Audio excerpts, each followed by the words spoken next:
C'est une belle histoire. Une histoire émouvante. Une histoire, l'histoire de Jésus, d'une femme et des pharisiens qui l'invitaient chez lui à la maison. La Bible nous dit que ce monsieur, quand il a invité Jésus chez lui, il avait certainement vu Jésus agir. Il avait vu certainement Jésus parler de Dieu. Mais qui est réellement ce monsieur que la Bible a nommé Simon?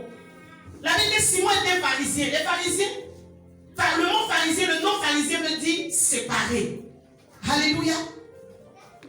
Simon était donc d'une secte religieuse. C'est-à-dire une organisation religieuse juive. Et cette organisation avait des principes. Il vivait selon le respect scrupuleux de la loi écrite ou la Torah, ou bien la tradition juive. Les pharisiens étaient à cheval sur la loi.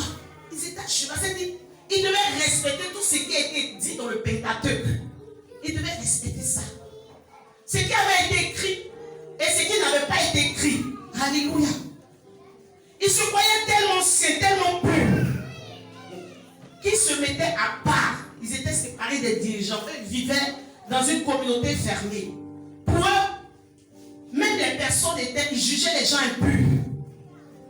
Ils jugeaient les gens ignorants. Vous voyez ce genre de personnes-là. Vous êtes avec elles et elles se disent que toi tu ne connais rien, tu n'es rien. Donc ça veut dire qu'ils avaient un complexe de supériorité religieuse. Ils se voyaient comme des personnes qui connaissaient tout. À force de multiplier les formalités, leur vie était je fais ça, je ne fais pas ça. J'explique simplement pour que vous puissiez comprendre. On fait ça, il y a les interdits, il y a ce qu'il ne faut pas faire, il y a ce qu'il ne faut pas faire. Ils ont réglementé leur vie. Alléluia. Et c'était tel homme qui connaît Jésus, qui connaissait la manière de penser de Jésus, qui avait entendu parler de Jésus, qui avait certainement vu Jésus agir. C'est cet homme-là qui invite Jésus dans sa maison. Mais pendant qu'il invite Jésus, parce que quand tu invites Jésus, tu invites au moins un minimum de 11 personnes. J'ai dit minimum 11 personnes, 12 personnes plutôt. Quand tu invites Jésus chez toi, c'est-à-dire que toi-même tu as les moyens. Alléluia. Parce que Jésus ne marche pas seul. Il marche au moins, c'est un minimum de 12 disciples. Donc quand tu l'invites là, ça veut dire qu'il y a 13 personnes qui viennent chez toi. Sans compter toi-même des invités. Sans compter les curieux. Donc ce jour-là, dans la maison de ce Simon, il y avait Jésus, il y avait ses disciples. Mais il y avait une personne qu'on n'avait pas calculée. Il y avait une personne, une femme, qui n'avait même pas reçu d'invitation. Il y avait une femme qui n'avait même pas le droit d'être là-bas. Mais on ne sait pas comment elle est rentrée là-bas. On ne sait pas. La Bible ne nous dit pas comment elle est rentrée. Mais lorsque la Bible commence à introduire cette femme, la Bible introduit, il y a des versions qui disent pécheresse. Lorsque la Bible introduit, on voit une femme qui rentre. Et lorsqu'elle rentre, directement la Bible qu'elle s'assoit, elle se met derrière Jésus. Et lorsqu'elle se met, elle commence à poser un acte. Elle commence à pleurer. Mais vous voyez chez les Juifs, lorsque les gens mangent, ils sont couchés sur des sofas, des divans.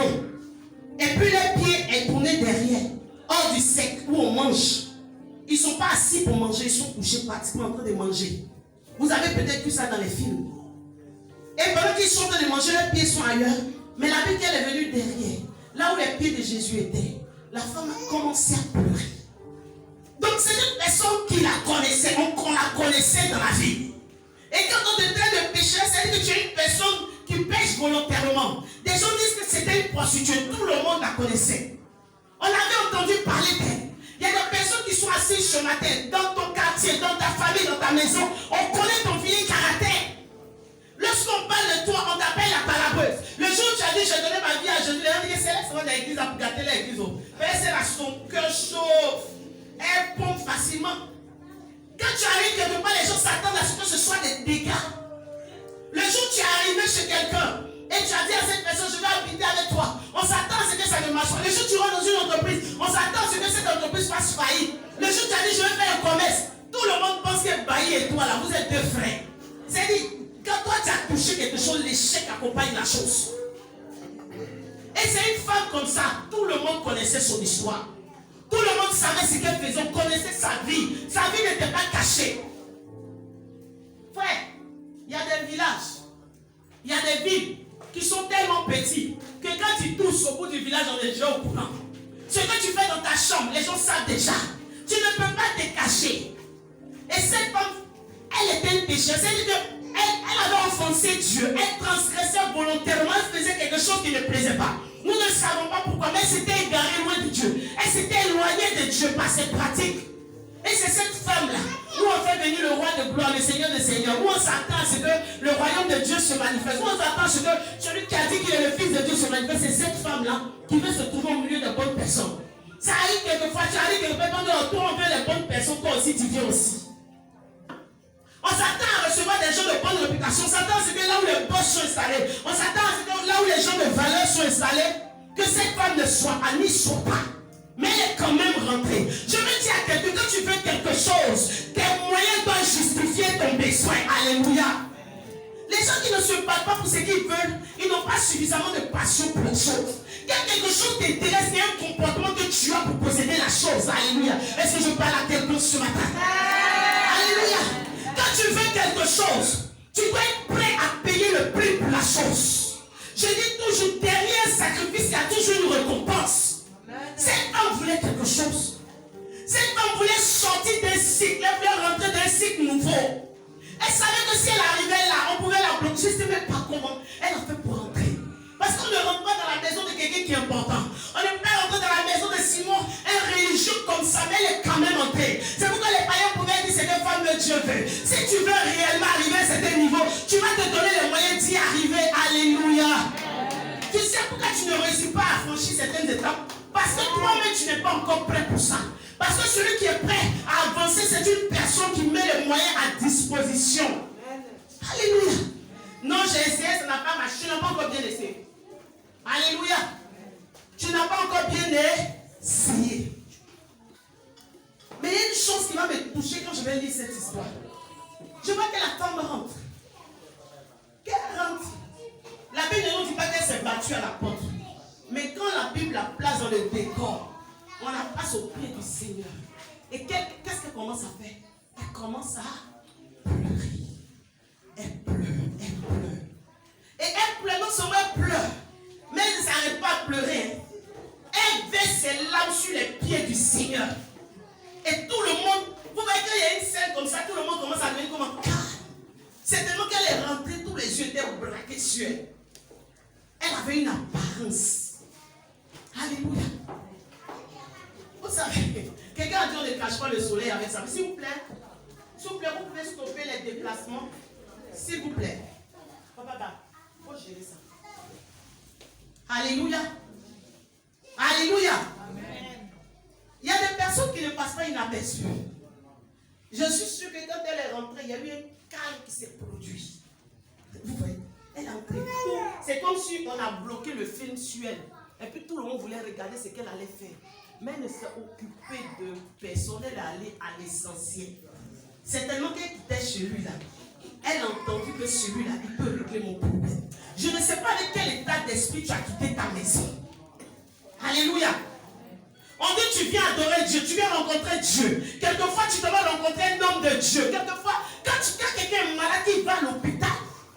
Il a dans l'esprit d'aller voir un médecin qui va le guérir. Je ne sais pas avec quel état d'esprit tu as quitté ta maison ce matin. Je ne sais pas. Alléluia. Amen. Mais l'état d'esprit avec lequel tu as quitté ta maison te donne les moyens. Tu dois normalement avoir les moyens pour avoir le résultat qu'il te faut. Elle partait de chez elle, elle voulait rencontrer Jésus. Elle savait ce qu'elle partait faire. Je ne sais pas quand tu es parti de chez toi. Ou bien tu t'es mis devant aujourd'hui, devant ton écran, pour regarder, pour écouter.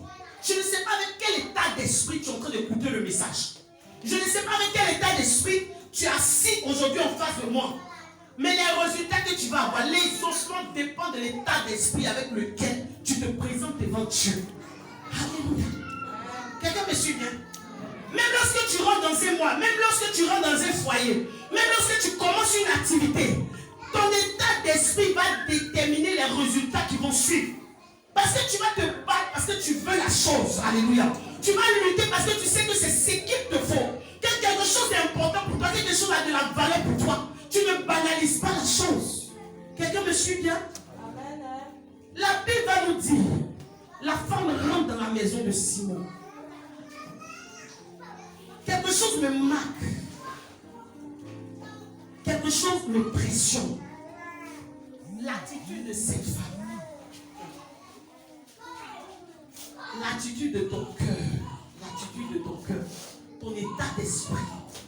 Quand tu dois rencontrer ton porteur de grâce. Ton état d'esprit, quand tu viens dans la maison de Dieu, sera très très déterminant pour ton élévation et pour tout ce que tu cherches. Alléluia. Amen, amen. Vous savez, la femme n'est pas venue recevoir, elle n'est pas venue vers Jésus dans le même état d'esprit que Simon. Simon, il a invité Jésus et lui, peut-être, il pense que Jésus, là, c'est un privilège pour Jésus d'être dans sa maison. Vous n'avez pas vu les choses. Il y a des gens qui vous ont vu, vous avez des talents. Et ils vous ont vu, ils savent qu'il y a quelque chose en vous, ils savent que vous avez de la valeur. Mais quand ils vous prennent, ils vous mettent dans leur maison, ils pensent qu'ils vous ont fait du bien. Il y a des femmes, des hommes ont couru après durant des années. Quand il a pris la femme, il l'a mis dans sa maison. Il pense qu'il a habité dans sa maison et il a fait du bien à la femme. Mais il n'a pas son comportement, pas son comportement. Tu sais qu'il ne sait pas qu'il a quelque chose de valeur à côté de lui. Il a une femme de valeur à côté de lui. Sa manière de se comporter, il ne sait pas qui tu es. Il ne sait pas quelle est la valeur, quelle est la paix qu'il a à ses côtés. Il ne sait pas quelle est sa femme qu'il a déposée à ses côtés. Donc c'est pareil pour cette femme. C'est que le monsieur lui a couru après, elle a fait son malin. Il a pris, il l'a déposé comme épouse, il l'a épousé, il l'a mis dans sa maison. Son comportement dans son foyer, elle ne pense pas que lui là, c'est quelqu'un de bien. C'est-à-dire par son comportement, par sa manière de faire, par sa manière de traiter son mari, par sa manière de lui parler, par sa manière de l'accueillir. Elle le voit comme un volier, elle se dit qu'il ne peut rien lui apporter. Frère, là, le traitement que tu donnes, l'état de ton cœur va emmener la personne qui est avec toi à te donner ce dont tu as besoin ou pas. Alléluia. Simon a reçu Jésus, il avait l'impression qu'il lui rendait un service. Simon a reçu Jésus, il avait l'impression qu'il lui rendait un service. Il y a plein de gens aujourd'hui, ils reçoivent le pasteur même dans la maison. Ils ont l'impression qu'ils rendent service au pasteur. Le pasteur pour donner de l'eau, c'est un problème. Il y a certaines personnes qui reçoivent une autorité dans les villages. Quand une autorité arrive, tout le village se prépare à recevoir l'autorité. Parce qu'ils savent qu'après son passage, tout ce qu'ils vont demander risque de se réaliser. La vie de la nature ne vous enseigne pas. Regardons le comportement de certains païens. Et voyons comment ils arrivent à récupérer des mains des gens certaines choses. Mais c'est la manière dont ils reçoivent les gens. Tu as invité Jésus Simon chez toi. Le grand Jésus arrive chez toi. Si tu l'as invité, tu as certainement entendu parler de ce qu'il a fait. Mais il est arrivé chez toi. Et toi, tu l'as fait asseoir comme ton ami. Jésus n'est pas son ami. Même s'il dit qu'il est notre ami, il n'est pas notre ami. On n'est pas de la même catégorie. Alléluia. C'est l'humilité qui a emmené Jésus à se considérer comme l'ami des hommes. Mais il est Dieu. Alléluia. Mais cette femme, elle avait entendu parler. Mais cette femme, elle était fatiguée. Mais cette femme était fatiguée des critiques des gens. Elle était fatiguée de l'humiliation. Elle était fatiguée de son témoignage. Peut-être qu'elle a dû rencontrer des gens qui voulaient l'épouser. Mais quand elle arrive, les gens disent, c'est celle-là tu veux. On commence à donner le dossier de la fille. On commence à parler de son passé. L'amour de la personne disparaît automatiquement. Vous me suivez bien? Peut-être qu'elle était condamnée à rester dans la situation dans laquelle elle était. Parce que sa réputation avait entaché son avenir. Les actes qu'on pose dans le passé, on les paye cash dans le présent. Est-ce que quelqu'un m'a compris?